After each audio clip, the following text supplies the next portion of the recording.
பல செயல்கள் செய்யும் நரை கூடி கிழ பருவமே பின் கூற்றுக்கரையாகும் பல வேடிக்கை மனிதரை போல் நான் வீழ்வேன் என்று நினைத்தாயோ?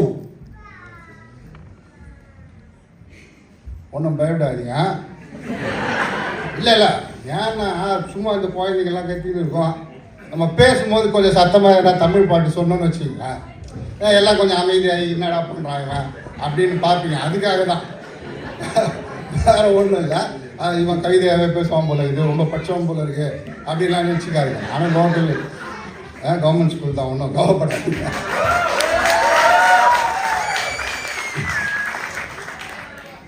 கவர்மெண்ட் ஸ்கூல்னோன்னா உங்களுக்கு சந்தோஷம். அயர்லாண்டில் படிக்கிறோம் நம்மளான்னு ஒரு கெத்து. சரி இருக்கட்டும். இதே எங்கள் ஸ்டைல். ஏன்னா முதல்ல நம்ம யாருன்னு ரிஜிஸ்டர் பண்ணிடணும். இப்போ பாருங்க, நிறைய கேரக்டர் கொடுப்பாங்க எங்களுக்கு இந்த நடிக்கிற போது. அப்போ இந்த மதுரைக்காரன், இந்த ரிக்ஷாக்காரன், ஆட்டோக்காரன் எல்லா கேரக்டரும் பண்ணிவிடும் ஈஸியாக. இந்த அதர் லாங்குவேஜ்காரன் பண்ணோம்ல, அது ரொம்ப கஷ்டம் கொஞ்சம். ஏன்னா அந்த ஆக்சன்ட்டு ஸ்லாங் எல்லாம் பேசுறது கஷ்டம். அதுவும் அந்த மலையாளி கேரக்டர் கொடுத்தாங்கன்னா ரொம்பவே கஷ்டம். அந்த ஸ்லாங் பேசவே முடியாது. மலையாளத்துக்காரர் மாதிரி தமிழால் பேசவே முடியாது. மலையாளத்துக்காரர் எந்த லாங்குவேஜுமே பேச முடியாது. அதெல்லாம் தெரியும் உங்களுக்கு. அவன் 40 வருஷமாக அவனை வந்து ஊற வச்சாலும் ஏஞ்சி எந்த இந்தி சார் அப்படின்னு தான் கேட்பான். ஓர்டர் கொடுத்தாச்சா நான் ஆஃபீஸுக்கு போகிறேன்பான். இன்னி வரைக்கும் நிறைய பேர் அப்படி தான் சொல்லிட்டு இருக்காங்க. சரி, அது தவறு இல்லை, அவங்க அப்படி பேசுவாங்க. ஆனால் நாங்கள் என்ன பண்ணுவோம், மலையாள கேரக்டர் கொடுத்தோன்னா சரி நேராக உள்ளே வரும்போது நம்ம மலையாள கேரக்டர்னு எல்லாருக்கும் ரிஜிஸ்டர் பண்ணிடணும்ல. அதனால் கடலின கீரை போனோரே காணா பொன்னீரை போனோரே போய் வரும்போது என்ன கொண்டு வரும் அப்படின்னு ஒரு பாட்டு பாடிட்டு உள்ளே வந்துடும். எல்லாருக்கும் ரிஜிஸ்டர் ஆகிடும். ஓ மலையாளி போல இருக்காங்க. அப்புறம் நம்ம என்ன லாங்குவேஜில் பேசினாலும் அவன் கண்டுக்க போகிறதில்ல, இவன் மலையாளி தான் அவன் பேசுகிறான் அப்படின்னு நினச்சிப்பாங்க. அதே மாதிரி தான் இப்போ முந்தா நேற்று ஒரு நண்பர் ஒருத்தர் ஒரு காணொலியில் ஒன்று பண்ணுங்க மலையாள கேரக்டர்னு. நானும் அதே மாதிரி பழக்க தோஷத்தில் கடலின கீரை போனவர் அண்ணா என்னண்ணா இது பழசெல்லாம் பண்ணாதீங்கன்னா மலையாள கேரக்டர் இப்போ மலையாள சாங் பாடுனாங்க. எனக்கு இப்போ வந்து மலையாள சாங் எதுவுமே தெரியாது. என்னன்னா இப்போ வந்து தெரியாதுன்றீங்க, நான் சொல்கிறேன் பாருங்க அப்படின்ட்டு. அவன் சொல்கிறான், கண்மணி அன்போட காதலன். டேய் இது கமல் சார் பாடுறா? இல்லை சார், இது மலையாள பாட்டாலாம் இப்போ எல்லாரும் பாடின்னு இருக்கிறாங்க அப்படின்னா. இந்த மாதிரி மாறி போச்சு. நான் வந்து மைக்க முடிச்ச அவசரத்தில் உங்களுக்கெல்லாம் வணக்கம் கூட சொல்ல மறந்துட்டேன். எல்லாருக்கும் வணக்கம். பரவாயில்ல, கடவுள் 2 கைகள் நிறைய பேர் கொடுத்துருக்கான். சிலரால் முடியலன்னா ஒன்றும் பிரச்சனை இல்லை. இல்லை இல்லை வச்சுக்கிட்டு வந்துமா பண்ண போகிறோம். இந்த கவிஞர் மேத்தா இருக்கார், ஒரு மேடையில் பேசும்போது அப்படிதான் சொல்கிறாரு, இந்த மேடையில் பேசுகிறவனோட காதுகள் வந்து பிச்சை பாத்திரங்கள் மாதிரியா. எப்படி பிச்சைக்காரன் தட்டில் சில்லறை போட்டு சல்லு சல்லுன்னு சத்தம் வந்தாதான் அவனுக்கு சந்தோஷம். அது மாதிரி மேடையில் பேசுறவனுக்கு இந்த உங்கள் கைத்தட்டல்கள் தான் சந்தோஷம்.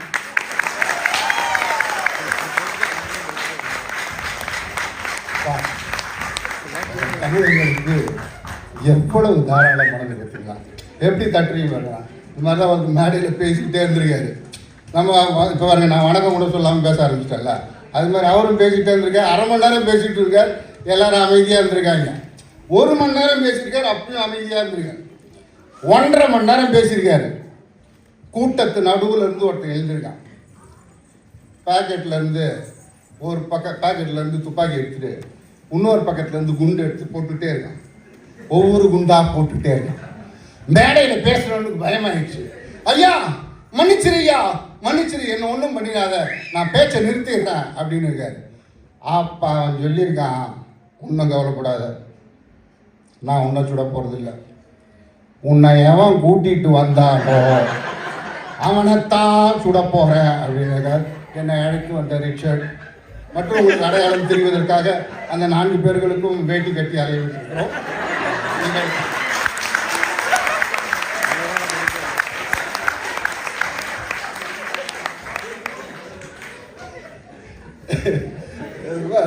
வாழ்க்கையே நகைச்சுவை தான். நாங்கள் நகைச்சுவைக்குன்னு தனியாக போய் அங்கே போய் உட்காந்து ஆராய்ச்சி பண்ணுறது ரொம்ப கஷ்டங்க. உலகத்திலேயே ரொம்ப கஷ்டமான ப்ரொஃபஷன் எதுன்னு சொல்லுங்கள். யாருக்காவது தெரியுமா? அடுத்தவங்களை சிரிக்க வைக்கன்னு சொன்னார். வேற யாருக்குன்னா தெரியுமா? HR. சத்தியமாக இது வரைக்கும் அந்த HRன்றவன் என்ன வேலை செய்கிறான்னு எனக்கு தெரியாது. ஆஃபீஸில் வேலை செய்கிற உங்களுக்கு தெரியுதான்னு தெரியல. ஆனால் ஒரே ஒரு வேலை செய்வோம். இந்த சனிக்கிழமை பார்ட்டின்னு கூட்டின்னு போய் நம்மளெல்லாம் குடிக்க வச்சு அவனுக்கு கேட்டே இருப்பான். அடுத்த தடவை இந்த அப்ரைசர்லாம் வரும்போது கட் பண்ணுறோம். அதனால் உற்சாகிட்டு உஷாராக நம்ம என்ன பேசிட்டு நம்ம அதுக்கிட்ட பாருங்க.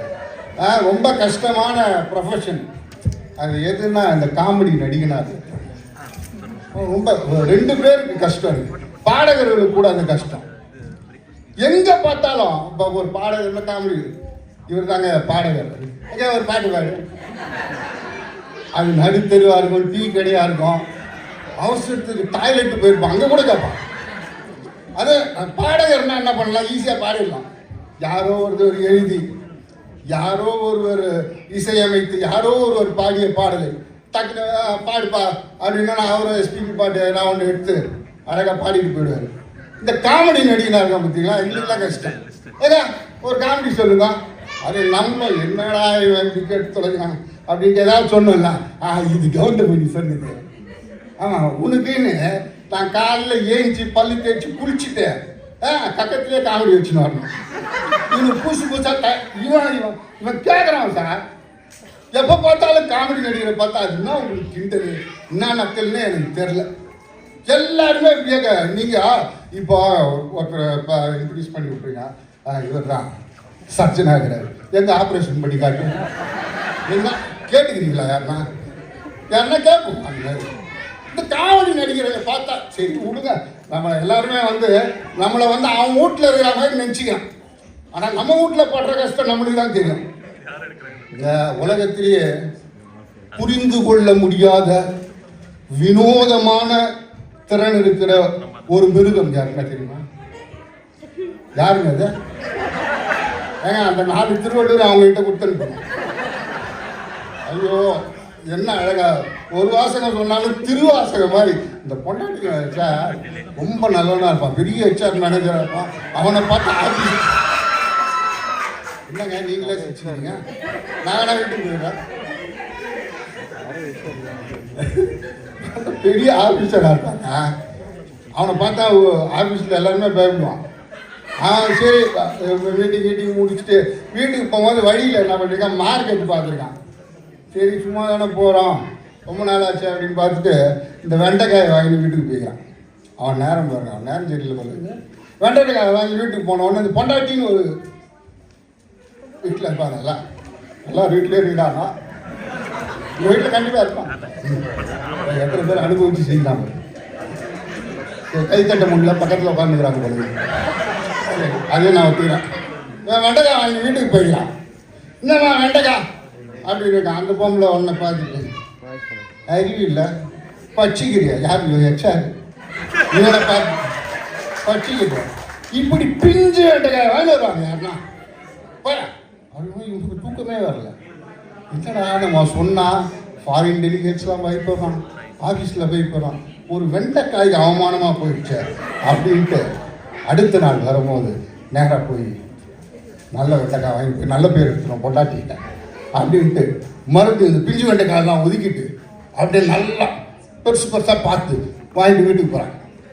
ஆமாம் இதான் நம்ம வெண்டைக்காய். யோ என்னையா முத்தெல்லாம் வாங்கிட்டு வந்துருக்கிற?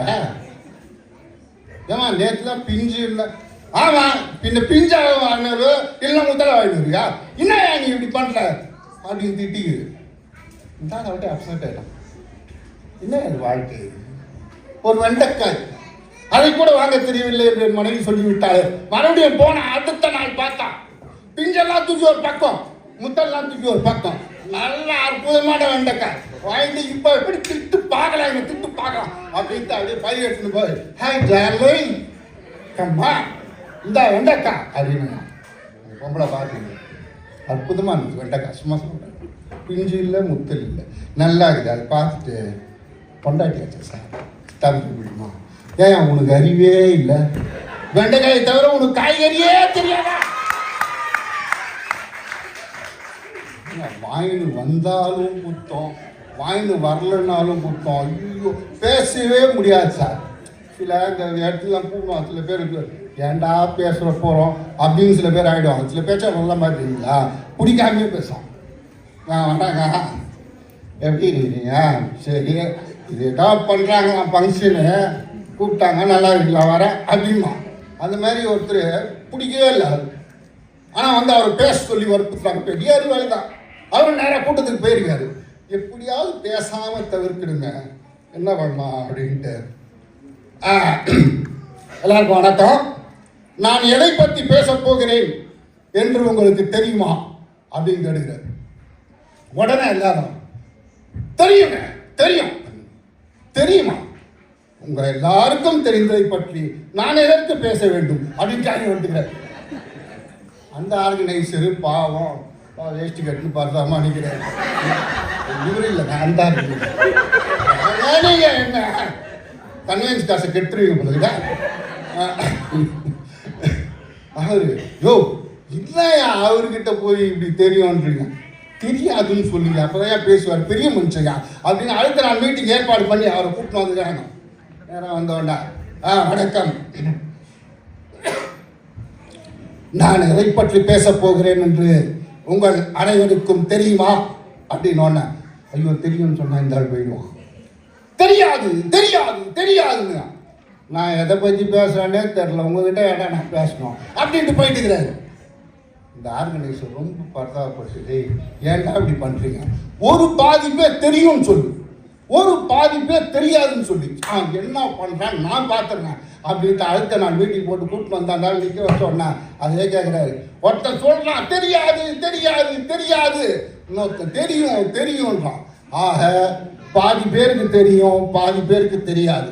தெரிஞ்சவெல்லாம் தெரியாதுன்னு சொல்லு. இதுல ஏன்டா மைக்கு போட்டு என்ன வேற கூப்பிடுறீங்க, நான் வரேன்டா அப்படின்னு கிளம்பி போயிட்டாரு. பரவாயில்ல, இந்த ஜோக் வேலைக்கு ஆகல. அதை பற்றி நான் கவலைப்பட போகிறேன், நான் பார்த்து பேசிட்டு.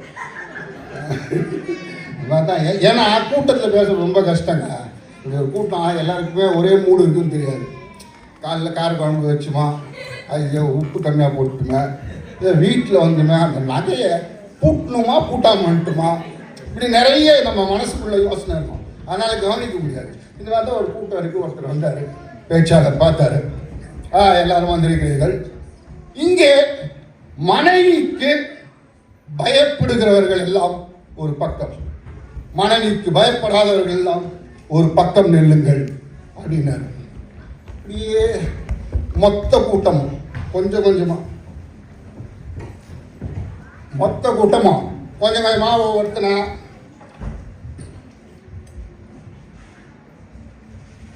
இந்த பக்கம் வந்து நின்னான். இந்த பக்கம் பார்த்தீங்கன்னா ஒரே ஒருத்தர் மட்டும் நின்றுட்டு இருக்கான். அவர் பார்த்தோன்னா ஆஹா ஒரே ஒரு வீரன் இருக்கிறான், ஐயா நீங்க மட்டும் மனைவிக்கு பயப்படவே மாட்டீங்களா அப்படின்னு அவன் சொல்லியிருக்கான். ஒன்றும் இல்லை, கூட்டத்துக்கு கிளம்பும் போதே முன்னாடி சொன்னான், கூட்டத்தில் சேராத, எவனுடைய சேராத, தனியா நில்லுன்னு. ஆக மத்தனெல்லாம் வந்து முடிவு பண்ணியிருக்கான், இந்த நாய் மட்டும் முடிவு பண்ணிட்டே வந்திருக்கான். இந்த மாதிரி நிறைய பேர் இருக்கிறாங்க. இந்த அருமையான நேரத்தை எனக்கு அளித்து உங்களோடு சிறிது நேரம் உரையாட வாய்ப்பளித்த அத்தனை நல்ல உள்ளங்களுக்கும் நன்றி தெரிவித்துக் கொண்டு மீண்டும் சந்திப்போம்.